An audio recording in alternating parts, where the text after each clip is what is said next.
नमस्कार, स्वागत है आपका सोनो कहानी में। आप सुन रहे हैं शरद चंद्र चट्टोपाध्याय के द्वारा लिखित उपन्यास परिणीता, और इसे आवाज दी है मृत्युंजय मिश्रा ने। कहानी के पिछले भाग में हमने सुना कि ललिता के मामा ने गिरीन्द्र से रुपए उधार लेकर नवीन बाबू को चुका दिए, जिसके कारण ललिता के मन में भी गिरीन्द्र के प्रति एक श्रद्धा भाव सा उत्पन्न हुआ। साथ ही हमने सुना कि शेखर अपनी मां को लेकर इलाहाबाद जा रहा है। अब विस्तार से जानने के लिए आप कहानी का पिछला भाग सुनकर जरूर आए। तो आइए कहानी में आगे की ओर चलते हैं। भाग 4। ललिता अपने विषय की बात होते देखकर वहां से चली आई और सीधे शेखर के कमरे में पहुंची। उसने शेखर के बक्से को खींचकर रोशनी में किया और सभी कपड़े तथा आवश्यक सामान उसमें रखना शुरू किया। उसी समय शेखर भी वहां आ गया। शेखर के आते ही ललिता की दृष्टि उस पर पड़ी और वो एकाएक चक्कर में पड़ गई, कुछ बोल न सके। जिस प्रकार किसी मुकदमे का हारा मुवक्किल एकदम निर्जीव सा हो जाता है, बोल नहीं पाता, उसकी सूरत बिगड़ जाती है, उसको पहचान सकना भी कठिन हो जाता है, ठीक वैसे ही हालत उस समय शेखर की थी। अभी 1 घंटे में ही शेखर की मुखाकृति ऐसी बदल गई थी कि ललिता उसे पहचान नहीं पा रही थी। न जाने कैसी उदासी और परेशानी शेखर के मुख पर छाई थी। मालूम होता था कि उसका सर्वस्व लुट चुका है। उसने कुछ भारी तथा सूखे स्वर में पूछा, ललिता क्या कर रही हो? शेखर की दशा देखकर ललिता हैरान थी। वो उसके पास आई और हाथ पकड़कर बोली, क्या हुआ दादा, इतने परेशान क्यों हो? ललिता को दिखाने के लिए शेखर ने थोड़ा मुस्कुरा दिया और बात बनाते हुए बोला, कहाँ नहीं, कुछ तो नहीं हुआ, कुछ भी नहीं। ललिता के स्नेह भरे हाथों से छूने से उसमें कुछ जान आ रही थी। पास ही पड़ी हुई कुर्सी पर बैठते हुए शेखर ने कहा, लेकिन तुम कर क्या रही हो ललिता? ललिता ने उत्तर दिया, वो आपका ओवरकोट रखने को रह गया था ना, उसे ही बक्से में रखने आई हूं। बड़े ही चाव से शेखर उसकी बातें सुन रहा था। ललिता कहती गई, पिछले साल गाड़ी में तुम्हें सर्दी से बड़ा ही कष्ट हुआ था। कोट तो तुम्हारे पास थे, किंतु बड़ा और मोटा कोट कोई भी नहीं था। इसी कारण वहां से लौटने पर ये ओवरकोट तुम्हारे नाप का बनवा लिया था। ये कहकर ललिता ने वो मोटा और बड़ा कोट शेखर के सामने लाकर रख दिया, जो कि कड़ी से कड़ी सर्दी को भी पास न फटकने थे। अरे, इस कोट के बारे में तो आज तक तुमने कभी जिक्र नहीं किया। ललिता ने मुस्कुरा कर कहा, शेखर भैया तुम ठहरे बड़े आदमी, यदि पहले बताती तो क्या तुम बनवाने देते? यही सोचकर बिना पूछे ये कोट बनवा कर रख लिया था। ललिता ने उस कोट को यथास्थान रख दिया और शेखर से कहा, अच्छा भैया, सर्दी के समय अवश्य पहन लेना। अच्छा, कहकर शेखर थोड़े समय तक ललिता की ओर एकटक देखता रहा। फिर उसने एकाएक कहा, नहीं, ऐसा कदापि नहीं हो सकता। ललिता ने कहा, क्या नहीं हो सकता भैया? क्या इस कोट को नहीं पहनोगे? शेखर ने बात बनाते हुए कहा, नहीं, ऐसी बात नहीं है, दूसरी बात है। कहकर उसने ललिता से पूछा, क्या माँ का भी सामान ठीक हो गया है? हाँ भैया, मैंने ही तो दोपहर को बांध कर ठीक कर दिया है। ये कहते हुए सब सामान देखकर ललिता ने बक्स को बंद कर दिया। थोड़ी देर पश्चात शेखर ने ललिता से पूछा, अच्छा, अब मेरा अगले वर्ष से कैसे क्या होगा? क्यों? ललिता, इस क्यों का मुझे पूर्ण अनुभव हो रहा है। वास्तव में ये बात शेखर के मुंह से निकल तो गई, किंतु उस बात को बदलते हुए हंसी के साथ उसने फिर कहना शुरू किया, अच्छा ललिता, दूसरे घर जाने से पहले मुझे बताती जाना कि कौन सी चीज़ कहाँ पर है, क्या क्या है और क्या क्या नहीं है, कौन वस्तु कहाँ आवश्यक है, इस सब की जानकारी मुझे अवश्य करा देना, ताकि किसी प्रकार की दिक्कत न उठानी पड़े और फिर समय पर सभी चीज़ें मिल भी जाएं। थोड़ा सा चिढ़कर ललिता ने कहा, अरे जाओ। शेखर को हंसी आ गई। वो बोला, केवल जाओ कहने से तो काम न बन सकेगा ललिता, ये सत्य है। आखिर तुम ही सोचो कि मेरा काम आगे कैसे चलेगा। मेरी इच्छाएं तो तुम्हें मालूम है कि बड़ी हैं, परंतु उसकी पूर्ति की सामर्थ्य मुझ में नहीं है। और फिर सब काम नौकरों द्वारा नहीं कराए जा सकते ना। मुझे अब ऐसा लग रहा है कि तुम्हारे मामा की तरह सादा जीवन बिताना पड़ेगा। कुर्ता और धोती पर ही बसर होगी। खैर, कुछ भी हो, अब परमात्मा की जैसी इच्छा हो। ललिता शर्मा कर चाबियां फेंक कर चली गई। उसको जाते देख कर शेखर ने जोर से आवाज दी, अरे ललिता, सवेरे अवश्य आ जाना। परंतु ललिता ने सुनकर भी अनसुना कर दिया। वो तेजी से दूसरी मंजिल पर चली गई वहां उसने अन्ना काली को चांदनी के प्रकाश में माला बनाते हुए देखा। उसके निकट आकर ललिता ने कहा, अन्ना काली, ओस में बैठकर क्या बना रही है रे? अन्ना काली सिर झुकाए हुए बोली, माला बना रही हूं। आज रात को मेरी लड़की का विवाह है ना। अरे, मुझे तो तुमने इसके बारे में बताया भी नहीं। वो पहले से कोई तय न था दीदी। अभी तो पिताजी ने पत्र देखकर बताया कि आज के अलावा इस महीने में कोई लग्न नहीं है। कन्या बड़ी हो गई है, यदि ब्याह न हुआ तो सब लोग चढ़ाएंगे मुझे। आज इस शुभ मुहूर्त में ब्याह हो जाएगा दीदी। अरे हाँ, 2 रुपए तो दो दीदी, बारातियों के लिए मिठाई मंगवा ले। ललिता ने हंसी में कहा, वाह रे, केवल पैसों की आवश्यकता पड़ने पर छोटी दीदी की याद आती है तुझे। जा मेरे तकिए के नीचे से ले आ। किंतु ये तो बता अन्ना, कहीं गेंदे के फूलों से ब्याह हुआ करता है? गंभीरता के साथ अन्ना काली ने उत्तर दिया, दूसरे किसी फूल के न मिलने पर गेंदे के फूल की वरमाला बना लेने में क्या हर्ज है दीदी? मैंने तो इसी तरह तमाम लड़कियों के ब्याह गेंदे के फूलों से किया है। दीदी, मुझे ये सब बातें क्या थे, मुझे मत बताओ। ये कहकर वो मिठाई लेने चली गई। ललिता वहीं पर बैठकर माला गूंथने लगी। थोड़ी देर पश्चात अन्ना काली ने वापस आकर कहा, दीदी, सभी को तो न्योता दे चुकी हूँ, केवल शेखर भैया को देना बाकी है। उन्हें भी न्योता दे आऊं, नहीं तो बुरा मान जाएंगे ना। ये कहती हुई वो तुरंत शेखर के कमरे की ओर चली गई। अन्ना काली पूरी दादी है, सभी काम वो नियम पूर्वक करती है। उम्र में तो छोटी है, किंतु बुद्धि उसकी बड़ी तीव्र है। शेखर को बुलावा देकर वो नीचे आई और ललिता से बोली, दीदी, शेखर भैया ने एक हार मांगा है, जाओ जल्दी से दे आओ। मैं यहाँ का सारा काम पूरा करती हूँ। अब बस मुहूर्त का समय आ गया है, देर करने की आवश्यकता नहीं है। ललिता ने गर्दन हिलाकर कहा, अन्ना काली, मुझसे ऐसा ना हो सकेगा। ऐसा कर, तू ही जाकर दे आ। बहुत अच्छा, मैं ही जाकर दे आती हूँ। वो बड़ी माला उठाकर लाओ। ललिता ने माला उठाकर अन्ना काली को देते देते न मालूम क्या सोचा और बोली, अच्छा अच्छा छोड़, मैं ही दे आती हूँ।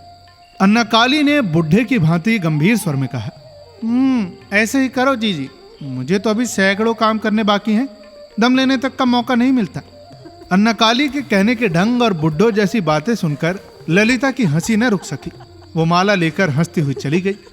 शेखर के घर पहुंचकर ललिता ने झरोखे से देखा कि शेखर कोई पत्र लिखने में एकाग्र चित्त व्यस्त है। धीरे से उसने दरवाजा खोला, अंदर पहुंची और चुपके से शेखर के पीछे जा खड़ी हुई। उसके वहां आने का आभास भी शेखर को नहीं हुआ। क्षण भर चुप रहने के पश्चात ललिता ने शेखर को चकित कर देने के लिए धीरे से वही माला पहना दी और तुरंत कुर्सी के पीछे हटकर बैठ गई। शेखर चौंक कर बोला, ये क्या अन्ना? लेकिन गर्दन घुमाते ही उसकी दृष्टि ललिता पर पड़ी तो आश्चर्यचकित हो वो गंभीर भाव से बोला, ललिता, ये तुमने क्या कर दिया? शेखर के शब्दों से शंकित ललिता ने उठकर कहा, मैंने क्या कर दिया? अरे मुझसे क्या पूछ रही हो? तुम्हें नहीं पता तो अन्ना काली से जाकर पूछो कि आज रात को माला पहनाने से क्या होता है। ललिता अब समझी कि उसने क्या कर डाला। उसके मुख पर लज्जा छा गई। वो बड़े ही संकोच से मुंह बनाते हुए बोली, नहीं, ऐसा नहीं है, मैं ऐसा कभी नहीं चाहती, मैंने तो बस माला। पूरी बात कहे बिना ही वो नवविवाहिता की भांति लजाकर कमरे से बाहर चली गई। शेखर ने उसे जाते देखकर जोर से पुकारा, अच्छा ललिता, जरा मेरी एक बात तो सुनती जाओ, एक बड़ा ही आवश्यक कार्य है। शेखर की पुकार सुनकर भी ललिता ने अनसुनी कर दी। वो सीधे अपने कमरे में आई और तकिए पर मुंह डालकर पढ़ रही। बचपन से लेकर इस युवा अवस्था के 5-6 वर्षों तक का समय उसने शेखर के साथ ही काटा था, परंतु ऐसी कोई भी बात शेखर के मुंह से न सुनी थी। शेखर का स्वभाव तथा चरित्र वो भली प्रकार जानती थी। वो गंभीर प्रकृति वाला था। एक तो शेखर उससे परिहास करता ही न था, और यदि कर भी बैठता तो ललिता परवाह न करती थी। उसने कभी इस प्रकार की कल्पना भी न की थी। उस माला के आशय को सोच समझकर उसे बड़ी शर्म आ रही थी कि वो अपने मुंह को किस बिल में छिपा दे। वो पड़ी पड़ी ये भी विचारती थी कि उन्होंने आवश्यक कार्य कहकर बुलाया है। अभी वो जाने या न जाने की बात विचार ही रही थी कि शेखर की नौकरानी ने आकर कहा, ललिता दीदी, कहाँ हो? तुमको छोटे भैया बुला रहे हैं। कमरे से निकलकर ललिता ने धीरे से कहा, चलो आ रही हूं। ऊपर पहुंचकर दरवाजे से उसने देखा अभी पत्र समाप्त नहीं हुआ। उसी को पूरा करने में ही वो लगा है। कुछ समय तक वो चुपचाप खड़ी रही, फिर पूछा, क्यों बुलाया है? शेखर ने पत्र लिखते लिखते कहा, आखिर तुमने आज ये क्या कर डाला? अच्छा आओ बैठो जरा। ललिता ने रूठ कर कहा, जाने दो ना, फिर वही बात। आखिर उसमें मेरा क्या कसूर है ललिता? तुमने तो ये सब किया है। मैंने कुछ नहीं किया, मेरी माला वापस कर दो बस। इसीलिए तो तुम्हें बुलाया है ललिता। अच्छा, यहाँ मेरे पास आओ, मैं तुम्हारी माला वापस किए देता हूँ। तुमने जो अधूरा काम किया है उसको पूरा तो कर दूं। दरवाजे के पास खड़ी हुई ललिता चुपचाप न जाने क्या सोचती रही। फिर बोली, देखो देखो, मैं सत्य कहती हूँ, यदि ऐसा हंसी मजाक मुझसे करोगे तो मैं कभी ना आऊंगी। मेरी माला लौटा दो बस। शेखर ने गले में पड़ी माला को उतार कर कहा, आकर ले जाओ ना, उसे मेरे पास यहीं फेंक दो, मैं वहां ना आऊंगी। तो फिर ठीक है, पास ना आओगी तो मैं नहीं दूंगा। तो ठीक है, फिर न दो। ये कहकर ललिता चल पड़ी। उसे जाते देख कर शेखर चिल्लाकर बोला, अरे ये अधूरा काम छोड़कर क्यों जा रही हो? वो जाते जाते नाराज होकर कहती गई, अधूरा है तो अधूरा ही सही। ललिता वहां से चली तो आई, परंतु नीचे नहीं गई। वो छज्जे के कोने पर खड़ी होकर आकाश की ओर देखती हुई न जाने क्या सोचती रही। ऊपर चांद मुस्कुरा रहा था और उसकी सुनहरी किरण सारी दुनिया को रंगमयी बना रही थी। उन शीतल किरणों के रंग में ललिता भी विभोर थी। खड़े खड़े उसके हृदय में न जाने क्या क्या कल्पनाएं उठ रही थी। अपने ऊपर क्रोध भी आ रहा था और शर्म भी। वहीं खड़े खड़े उसने एक बार शेखर के कमरे की तरफ देखा। पता नहीं क्यों उसके चेहरे पर एक अभिमान की रेखा झलक आई और नेत्र सजल हो गए। वो कोई अबोध बालिका न थी कि उसे इन सब बातों का पता न था। फिर इस प्रकार की हंसी करने का क्या मतलब हो सकता था? उसकी दशा कितनी गिरी हुई है। वो एक अनाथ बालिका है, उसके मामा का ही एकमात्र सहारा है उसे। फिर भी पराये लोग निरुपाय समझकर आदर करते हैं। शेखर का व्यवहार भी इसी प्रकार का है। वो मुझे निराश्रित समझकर ही स्नेह और आश्रय देते हैं तथा शेखर की माँ भी अपार स्नेह करती हैं। आखिर दुनिया में उसका है ही कौन? किसी पर ललिता का अधिकार नहीं है। इसीलिए तो गिरिंद्र ने उसके उद्धार का पूरा भार उठाया है। अपने नेत्र बंद किए हुए ललिता मन ही मन सोचने लगी, उसके मामा की अपेक्षा शेखर की दशा बहुत अच्छी है। उसके मामा का स्थान उसके सामने कुछ भी नहीं है। वो उसी मामा के आश्रय में है, उनके ही गले का जंजाल है। शेखर की शादी की बातचीत बराबरी में धनवान घर से चल रही है। अब चाहे वो अभी हो या 2-4 दिन बाद, पर तय करीब करीब वही है। इस विवाह से नवीन राय को बहुत बड़ी संपत्ति मिलेगी, उसने ऐसा शेखर की मां से सुना है। तो फिर शेखर भैया फिर क्यों इस प्रकार उसकी हंसी उड़ा रहे हैं और तिरस्कार कर रहे हैं? ये सभी बातें ललिता सूने आकाश की ओर देखकर सोच रही थी। क्षण भर में ही उसने घूमकर देखा कि शेखर उसके पीछे खड़ा हंस रहा है और वही माला उसने एकदम से उसके गले में पहना दी। ये देखकर वो रोने लगी और बोली, ऐसा तुमने क्यों किया? तुमने भी ऐसा क्यों किया था ललिता? मैंने तो कुछ भी नहीं किया। ये कहकर वो माला तोड़ने ही जा रही थी कि उसकी दृष्टि शेखर की दृष्टि से मिली और रुक गई। वो माला को फिर न तोड़ सकी, परंतु उसने रोते हुए कहा, मैं परेशान, नभागिन तथा असहाय हूं, इसलिए क्या मेरा उपहास कर रहे हो शेखर भैया? शेखर अभी तक खड़ा खड़ा हंस रहा था। ललिता की यह बात सुनकर वो सन्न रह गया। उसने कहा, क्या मैंने तुम्हारा उपहास किया है? तुमने मेरा किया है? ललिता ने अपने भीगे नेत्रों को पोंछ कर कहा, मैंने तुम्हारा उपहास कब किया? शेखर थोड़ी देर रुककर सजग हो गया और बोला, थोड़ा सा सोचने पर समझ जाओगे। आजकल अपनी मनमानी कर रही हो, इसलिए यात्रा पर जाने के लिए मैंने मना कर दिया है। शेखर ये कहकर चुप हो गया। ललिता गूंगे की भांति खड़ी सुनती रही। चंद्र किरणों की रूपहली आभा में दोनों खड़े थे, लेकिन नीचे कमरे में अन्ना काली अपनी गुड़िया की शादी कर रही थी। शंख ध्वनि गूंज रही थी और खामोशी भंग हो रही थी। थोड़ी देर के बाद शेखर ने कहा, ठंड काफी पड़ने लगी है, जाओ नीचे चली जाओ। जाती हूं, कहकर उसने शेखर के पैर छुए और प्रणाम करके बोली, मुझे ये तो बताते जाओ कि अब मैं क्या करूंगी। शेखर ये सुनकर हंस पड़ा। एक बार तो उसे भय सा प्रतीत हुआ, पर उसने हाथ बढ़ाकर ललिता को पकड़कर हृदय से लगा लिया और उसके होठों को अपने होठों से स्पर्श करते हुए कहा, अब मुझे कुछ भी बताना न पड़ेगा, तुम स्वयं समझ जाओगी ललिता। शेखर के इस प्रकार के स्नेह को देखकर ललिता को रोमांच हुआ। उसने दूर जाकर कहा, तो क्या तुमने केवल गले में माला पहना देने के कारण ही ऐसा किया?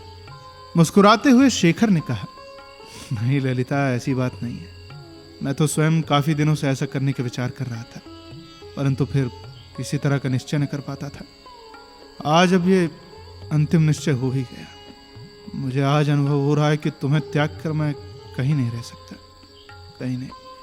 परंतु तुम्हारे पिताजी ये सुनकर अवश्य क्रोध करेंगे और फिर माताजी को भी महान कष्ट होगा। जो कुछ भी तुमने सोचा है वो न हो पाएगा। शेखर ने कहा, हाँ पिताजी ये सुनकर अवश्य आग बबूला तो हो जाएंगे, परंतु माताजी अवश्य हृदय से प्रसन्न होंगी। खैर अब तो कुछ होना ही नहीं, जो होना था सो हो गया, अब इसको खत्म कर ही कौन सकता है। अच्छा तुम जाओ, अब नीचे जाओ, ठंडी काफी हो रही है, माताजी को प्रणाम करो। ललिता वहां से नीचे चली गई, पर जाते समय भी वो घूम घूम कर अपने प्रियतम को देखती रही। अब आगे कहानी में क्या होता है ये जानने के लिए आपको इंतजार करना पड़ेगा कहानी के अगले भाग का। आपको ये कहानी कैसी लग रही है हमें कमेंट बॉक्स में जरूर बताएं। जल्द ही मिलेंगे आपसे कहानी के अगले भाग के साथ। तब तक के लिए सुनते रहिए सुनो कहानी की अन्य कहानियां और अपना ख्याल रखिए। धन्यवाद।